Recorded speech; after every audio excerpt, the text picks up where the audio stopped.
The planet Veralia floated in deep space like a jewel of crystal and light.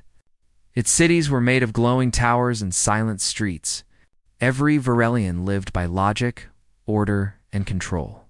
They did not laugh. They did not cry. They believed emotion was a weakness that led to chaos. But their perfect world was dying. For generations, fewer and fewer children were born. Entire cities had become empty. The Council of Bertha rulers of Veralia had searched for a cure, but their science failed. No one wanted to admit the truth. The Verelian race was slowly becoming infertile, in desperation. The Council looked beyond their own kind. They made alliances with other species, hoping for help. Among them were the humans. Strange creatures from the blue planet called Earth. The Verelians thought humans were primitive, full of noise, motion, and chaos. But humans had something the Verelians had lost long ago: life energy. To seal the alliance, a marriage was arranged. The Verelian matriarch, Tatian, offered her daughter Lyrithel as the bride. Lyrithel was beautiful, even by her people's standards. Her skin shimmered like pale glass, her eyes glowed with violet light, and her hair moved like silver water. But beneath that beauty lay a secret. She was infertile.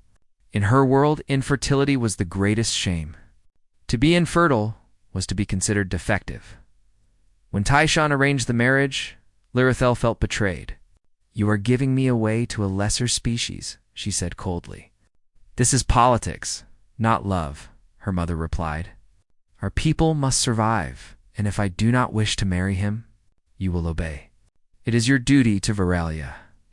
Lyrithel's heart was heavy, though she would never show it. Verelians were taught to hide feelings. She stood still and silent as her mother signed the treaty with the human ambassador. The human's name was Elias Morgan. When he arrived on Verelia, the entire city came to watch. He stepped out of his ship dressed in a simple black uniform. He was tall and broad-shouldered, but his face was gentle. His eyes, unlike Verelian eyes, were soft brown instead of glowing. And when he smiled, something in the air seemed to warm. The Verelians whispered among themselves, "How strange. He shows his teeth when happy. Disgusting. Why does he not control his face?" Humans are emotional animals. Lyrithel stood beside him, her posture straight, her face unreadable. She refused to meet his eyes. When he extended his hand to greet her, she looked at it like it was an alien insect. "In our culture," Elias said kindly, "we shake hands as a sign of peace." "We do not touch," she replied coldly. "It spreads disorder." Elias simply nodded and lowered his hand. "Then I will learn your ways." Days passed. The new couple lived in the crystal embassy shining tower that overlooked the glowing plains of Verelia. Elias spent his time studying Verelian science, while Lyrithel stayed silent. Keeping her distance, he often spoke, trying to know her. "Your cities are beautiful," he said once, "but they feel quiet." "Quiet is order," she replied. "And order is peace?" "Of course." "Strange," Elias said softly. "On Earth, silence means something is missing." She turned her gaze toward him, curious but hiding it. "Missing? Like what?" "Like laughter," he said. "Like music. Like the sound of someone's heartbeat beside you." Lyrithel did not understand. The words sounded foolish. Yet that night, when she sat alone in her crystalline chamber, she found herself wondering what laughter really sounded like. Elias began repairing old devices that the Verelians had long stopped using. One day he fixed a music sphere, a small orb that once played harmonic tones. The Verelians had abandoned it centuries ago, calling music emotional pollution. When Elias reactivated it, gentle piano notes filled the air. The sound was soft and haunting, echoing through the crystal halls. Lyrithel walked into the room and froze. "What is this noise?" she asked. "It's called music," he said with a smile. "It's one of humanity's oldest gifts." The melody wrapped around her like warm light. She had never heard anything like it, something that wasn't logical, but still felt right. Her chest tightened in a way she couldn't explain. "Why would you create such irrational sounds?" "Because they make us remember we're alive." For the first time, Lyrithel looked into his eyes. There was something strange about this human, something that didn't fit in any equation. Over the following weeks, Elias worked closely with Varelian scientists. He offered ideas they had never considered: emotional health, mental connection, the importance of joy. They listened politely, but dismissed him. Lirathel, out of curiosity, began to watch him in secret. She saw how he treated everyone with kindness even when others mocked him. He fixed broken machines, taught workers simple jokes, and told stories about Earth. He spoke of oceans, rain, and sunlight on leaves. Things Lirathel could not imagine. When she asked him once why humans cared so much about small things, he said, because sometimes small things are all we have. When life hurts, we find beauty in little moments. His words lingered in her mind long after he left. One evening, Lirathel's mother, matriarch Tessin, visited their home. She found Elias teaching a group of young technicians how to fix a power core manually without automated tools. "You waste time with primitive methods," the matriarch said coldly. Sometimes Elias replied, "You learn more with your hands than with your machines." She looked at her daughter. "You allow this, Lirathel?" "He means no harm," she said quietly. "He spreads chaos, emotion, human weakness." Elias didn't argue. He only bowed slightly. "With respect, ma'am, sometimes what you call weakness is what keeps us strong." The matriarch glared at him and turned away. "Remember why you are here, human. This marriage is duty, not affection. Do not infect my daughter with your sentiment." After she left, the silence in the hall was heavy. Elias looked at Lirathel and said softly, "I didn't mean to offend her." "You did nothing wrong," she said. "My people fear what they don't understand." It was the first kind thing she ever said to him. Days later, a strong energy storm hit the city. Power grids failed, communication links broke, and chaos spread.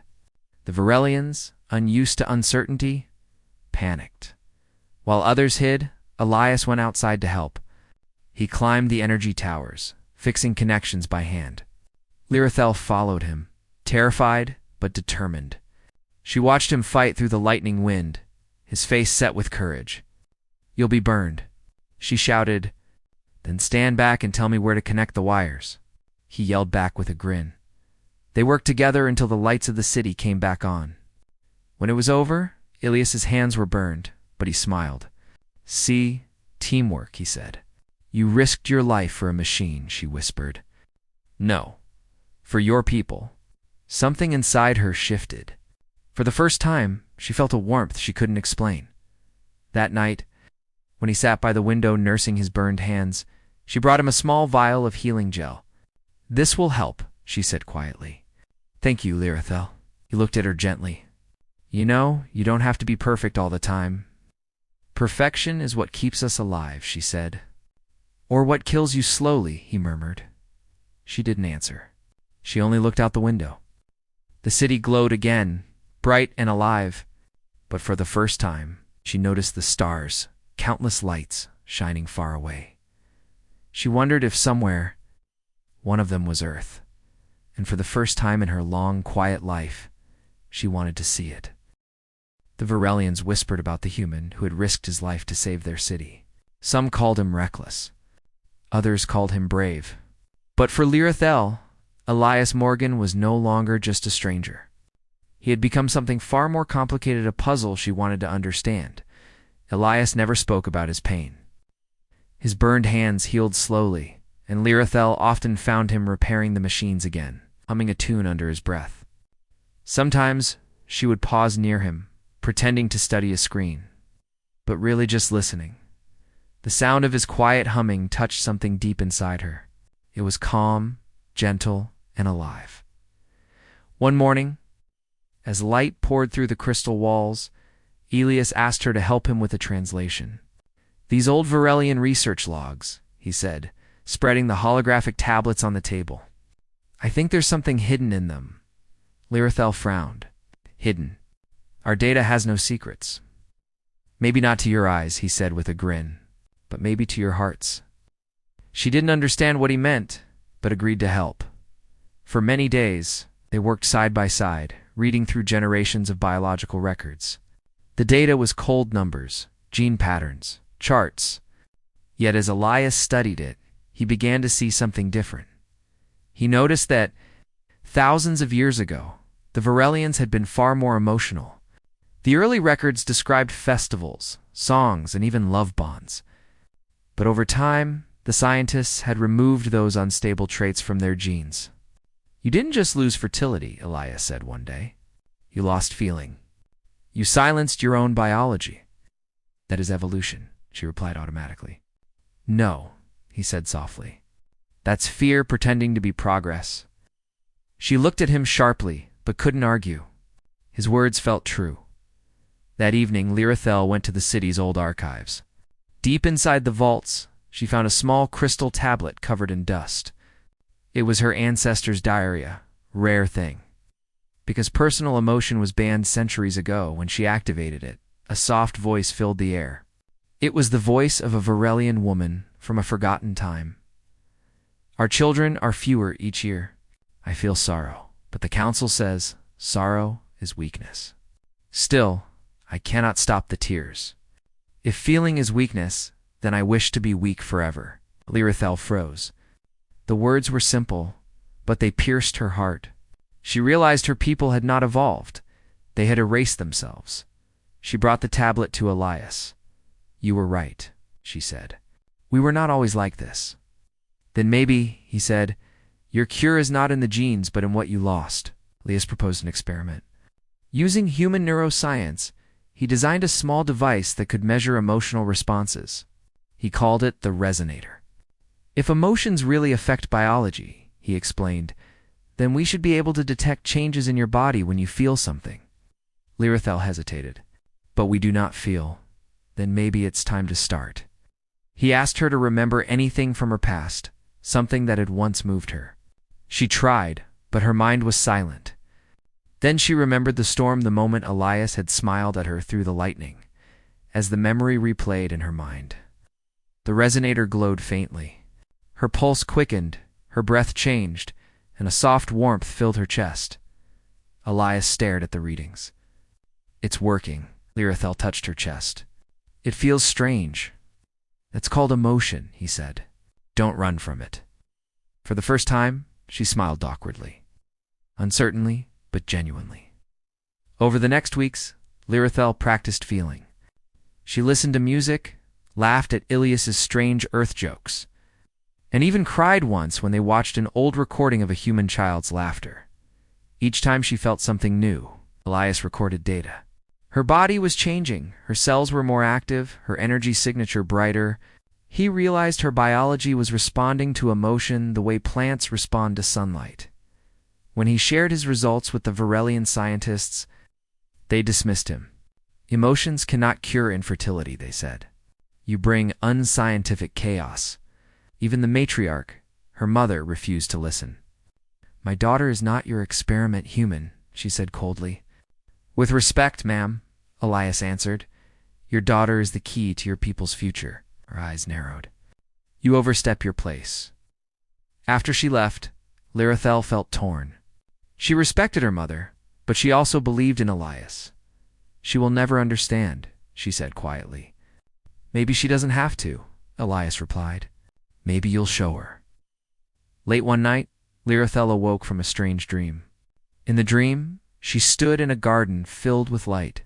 She heard laughter, human laughter, and when she touched one of the glowing flowers, it bloomed. When she opened her eyes, her room was glowing faintly. The crystals around her shimmered in soft colors, something that had never happened before. She called for Elias immediately. He arrived half asleep and stopped in awe. "Your bioenergy," he whispered.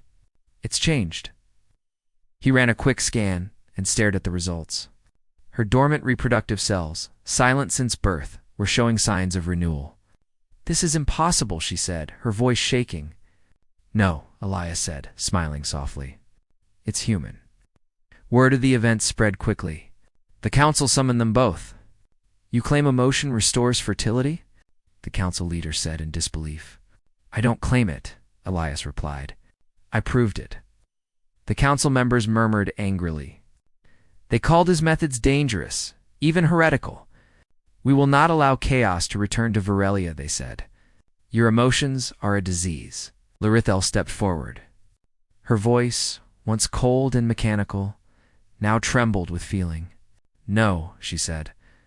"Emotion is not a disease. It is our missing heartbeat." Her words silenced the hall. Never before had a Varelian spoken with such passion. But instead of applause, there was fear. The council declared the experiment forbidden and ordered Lias to leave Varelia within a solar cycle. That night, Lirithel stood with him on the balcony, staring at the endless stars. "They will destroy your work," she said softly. "Then I'll start again somewhere else," Elias replied.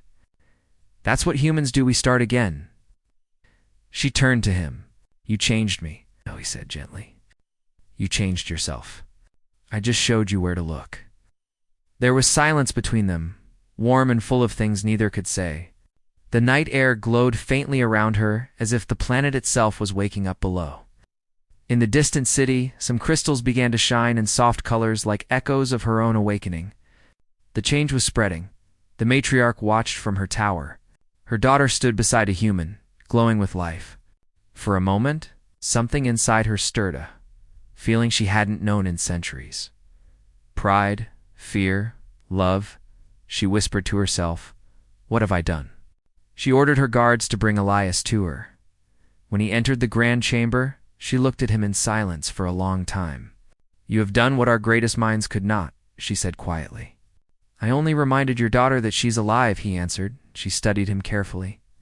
"If what you discovered is true, then everything we built, our laws, our order, will collapse."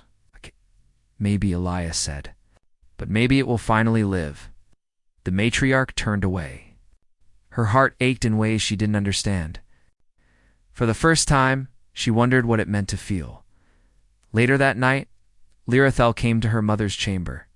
"Mother," she said softly, "I know you fear him, but what he's shown meets real. I can feel life again." The matriarch stared at her glowing daughter, torn between love and fear. "You speak like a human." "Maybe that's what we all need," Lirithel said gently. "A little humanity." Her mother said nothing. When Lirithel left, the matriarch sat alone in the dim light. She replayed the old recordings of Elias's experiments, watching the moment when her daughter's body began to glow. Then she saw the resonator's data surge of energy connected to emotional response. It wasn't madness. It was truth. For the first time in centuries, tears filled the matriarch's eyes. She let them fall, and as they touched the crystal floor, the ground beneath her feet glowed faintly, just as it had for her daughter. The halls of the council chamber were colder than ever. Varelian eyes, normally sharp and analytical, darted nervously. Some whispered about the human who had defied the council. Others muttered about the girl who had dared to feel. At the center of it all stood Lirithel and Elias side by side. The resonator between them hummed softly, casting light over their faces. Her body glowed faintly, a living pulse of energy that even the oldest Varelians could not ignore. The council members demanded answers. "You claim this? Emotion restores fertility?" the council leader asked, his voice low and trembling. "Yes," Elias said, "and I can prove it." Lirithel's body is already responding. Her cells are regenerating. She is proof that life can awaken again if feeling is restored. Some gasped. Some whispered accusations. Others simply stared, unsure if what they saw was science or magic. The matriarch. Tayshaun watched silently from the balcony above. She had spent hours reviewing the resonator data in secret. Every graph, every pulse, every recorded surge of energy told the same story. Emotion could ignite life in a way sterile logic never could. She thought of her daughter, glowing with vitality, laughing softly at something Elias had said. And she remembered her own fear, the fear that emotion could undo centuries of control. Now, she realized the truth. It was not fear that kept them alive. It was the absence of life itself. For the first time, Tayshaun felt something she had not felt in decades. Hope. The council did not see it yet. They were too afraid. "This is chaos," one elder whispered. "If we allow this, all order will crumble." "It is not chaos," Elias said calmly. "It is evolution. You've tried to suppress life, but life finds a way." The chamber erupted in angry voices. Orders were given. Guards were sent to seize the human. Commands were shouted for Lirithel to be confined. Lirithel stepped forward. Her voice, filled with courage and the strange warmth of emotion, rang through the hall. Do not fear life because it moves. Do not punish feeling because it is new. I am alive, and I am not broken. The words stunned the council. Silence followed, short, tense, and heavy. In that moment, the matriarch descended from her balcony. The council froze. The room went quiet as she walked to the center, her robes brushing the floor. She stopped beside Lirithel and Elias, her glowing daughter at her side. Enough, she said. Her voice was soft but carried the weight of centuries. You call this chaos, yet you ignore the truth. You call this weakness, yet it restores life itself. Some council members gasped. Others trembled. This was unprecedented. No Varelian had ever openly defied the council before. Showen turned to Elias. You have shown me what I feared most, that life cannot be controlled by rules alone. That strength comes from feeling, not perfection. Elias bowed slightly. Your daughter has always been strong. I just reminded her of it. The matriarch placed a hand on Lirithel's glowing shoulder. For the first time in public, she allowed herself to feel pride. I was blind, she admitted. I thought order was all we needed. I thought control would save us. But I see now. It is the human heart and my daughter's courage that saves us. The council trembled at her words, unsure how to respond. Some still clutched their authority, unwilling to accept change. But then something remarkable happened. The resonator pulsed once more, sending waves of energy throughout the chamber. Every Varelian present felt a stir within themselves, a faint, unrecognized warmth, a flutter in their chest. For the first time in centuries, the rigid, crystal-hearted Varelians sensed the stirrings of emotion. Whispers spread. Faces softened. The oldest members, those who had never smiled in their lives, blinked with uncertainty and something like hope. Lirithel smiled at her mother. See? We can still live. We can still love. And we can still grow. Tayshawn nodded, tears forming in her eyes. The weight of duty, of fear, of centuries of cold tradition began to lift. The change did not happen instantly. The council debated, argued, and resisted. Some humans called the Varelians irrational, but Elias knew better. Change was never instant. Growth needed patience. Meanwhile, Lirithel and Elias continued their work. They traveled across the cities, teaching others to awaken the hidden life in their bodies. Slowly, Varelians learned to laugh, to cry, to feel joy in. The energy of their civilization shifted. Cities that had been dim and lifeless began to shine again, glowing not just with crystal light, but with the vibrant pulse of life itself. The matriarch observed quietly. She walked the streets in secret, watching families gather, children laugh, and even elders shedding tears of wonder. She saw the human influence not as intrusion, but as a spark that reminded her people of what it meant to be alive. She finally understood what her daughter had felt. All along, life cannot exist in cold perfection. To live is to feel, to risk, to love. Weeks later, the council called for a final vote. They were divided. Some feared the loss of order. Some had seen the evidence. But the matriarch spoke first, her voice steady and commanding. We cannot survive by clinging to fear. We cannot endure by denying our own nature. Let life awaken in all who are willing to feel. One by one, the council members relented. The old rules were rewritten. The Varelians' new laws encouraged emotion, expression, and connection. Fertility, once thought lost, began to return naturally as the people embraced life again. In the weeks that followed, the planet itself seemed to rejoice. Crystal towers pulsed with vibrant colors, streams of energy ran like rivers across the cities, and the night skies shimmered brighter than ever before. Lirithel and Elias stood together, looking out over the awakening world. She took his hand in hers, feeling the warmth of his touch, the beat of his heart. I never thought it could be like this, she said softly. Neither did I, he replied. But you had to believe first. We did it together, she smiled. And in that moment, A human and a Varelian, bound by duty, courage, and now love, looked at the stars and knew they had changed their world forever. The matriarch watched from her balcony one last time. She whispered to herself, tears glimmering in the starlight. It was not the science alone that saved us. It was life. It was courage. And it was the human heart. The people of Varelia, once trapped in cold logic and fear, were reborn. Their civilization, now alive in every sense, shone as a testament to one truth: humanity's courage, emotion, and heart was the spark that could awaken even the oldest worlds. And for Lirithel, once deemed infertile and powerless, life had opened its arms wide. She could laugh, love, and dream.